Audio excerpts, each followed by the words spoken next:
Now it's time for another Meeple Madness review with your host, Taylor Underwood. Deep in the jungle of the mysterious Ooby-Doobies, high atop the cliff of Frahab, lies the most amazing treasure of all time. Hi everyone and welcome to another Meeple Madness review. Today we're going to be talking about Jungle Ascent. Picture yourself in an arcade game where you're trying to get to the top of the screen by building rope bridges, platforms, and conveyor belts in order to get you to the top to get the most prized treasure of all time.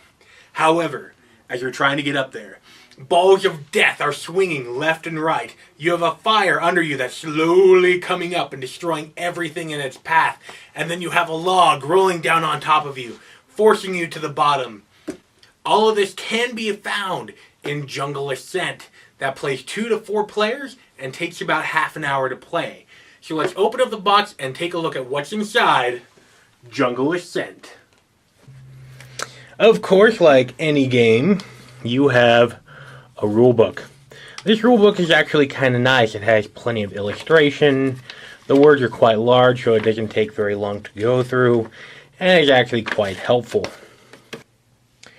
So here we have the board depicting the wall that you will actually be ascending to get the massive treasure at the top. And if you look at that, there's Olmec heads up there, there's gold, there's a space alien. Anything you want could be at the top of this wall. Also, we have a large deck of 87 cards. These cards are oddly shaped, as you can see, being 1 inch by 2 inch, but they actually serve a practical purpose in the game for being that way, since half of them are cards that you can climb on, and the other half are hazards and special ability cards that you can play on other people. And as you can tell as I'm flipping through the cards here, the artwork is actually really good. And it's very unique to this game and gets that sense of you're playing an arcade game. You're playing an adventure type game. I mean, look at that guy, the Smasher. I mean, he swings right and left and you can just tell the fire in his eyes. That's a really good part about it. And as far as cards go, these are good quality cards. They're not going to run out on you anytime soon. We have a bag of tiki masks. These scary looking guys are 3 per color and are used to mark hazards in the game. Who owns what hazards? As far as the component goes, it is really good, classic board game cardboard. They're not going to ding up or wreck anytime soon and has some good playability in them. This game also comes with 4 unique characters that are featured in the artwork of the cards and the box and are kind of cool. We have this big gentleman here who looks really buff and who I would never want to mess with a day in my life. We have a female explorer with the little Popeye muscles there. That's really interesting. And a leopard print purse that is kind of weird. We have a really scary cook who looks like he eats raw meat and who will probably kill you. Finally, we have the perfectly normal and definitely not an alien explorer. Pip Pip.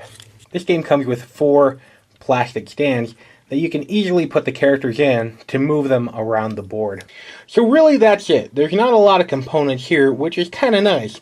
You have the board, 87 cards, these freaky deaky tiki masks, and 4 very unique and rather comical figures. And that's really all you need. So let's find out how this all fits together and plays. At the beginning of the game, players place their pawns on the green symbols at the bottom of the board. This bottom row is the floor and can be moved left and right along the bottom. Each player also gets their color, freaky deaky tiki. These will later indicate who owns what hazards. During the cutthroat part of the game, each player is only allowed 1, and therefore only 1 hazard in the game at one time. Players also get a hand of 5 cards. These cards have several different things that you can do. There are several build cards like this platform. There are hazards like this totem. There are conveyor belts. There are rope bridges. There's bombs. There's crushers that fall from the top. Some cards even have a little free box. If it says free, that means it does not cost you any action to do in order to perform that card. On each turn, players have 2 actions that they can do. Players can draw 2 cards from the top of the deck as 1 action. They can move a square as an action, or they can place down any card that has the 1 action red box on them. So placing this conveyor belt will also be 1 action. So I can move, I can place down a card that says 1 action, or I can draw 2 cards from the deck. Now let's briefly talk about hazards. This is an example of a hazard card. This is the Crusher, or the Falling Log. A player can place a hazard down on the board, and when they do so, must place their color tiki mask on that card to indicate that it is theirs. From then on, at the start of their turn, they check to see if their hazard moves. This particular hazard moves down 1 row. Let's say that green is here. At the beginning of red turn, this hazard moves. As the log moves down, it moves that player down with it. Since that player is no longer supported by any platform, he falls back down to the bottom, and he therefore have to find a different way to the top. If a player wants to put down a different hazard, say this totem, they cannot put it on another hazard or directly on a player. And anytime they place it down, they move their tiki, and the old hazard gets discarded. And that's basically how hazards work. They get in the way, or they push you off things in order to deter you from getting to the top, in order to find the best treasure ever. So that is basically how you play the game. You have 2 actions where you can play a card, draw 2 cards, or move around. Certain actions can be done twice, like I can move twice on my turn, or I can build 2 things. I can even draw 2 cards twice. The only thing that I really can't do 2 of is I cannot have 2 hazards on the board at the same time, since I only have 1 freaky deaky tiki mask. And that is basically the game. You're trying to do your 2 actions as best as you can to reach the top to claim the best treasure of all time. Okay, so what is good and what is bad about Jungle Ascent? I really only have 2 problems with this game, and they both stem from the cooperative mode of play. There's the cutthroat way, or the normal way to play, which is what I showed you folks, but there's also a cooperative way, where you are trying to get one person to the top, and you're all working together in order to do that. The cooperative mode is actually really frustrating. It is more of a hassle than it is really enjoyable. Plus, the second issue that I have with it is the setup rules. The setup is a lot different than the normal setup because you have 2 decks of cards. You are trying to take out cards and put in cards, and it's more of a pain in the neck than what it's worth.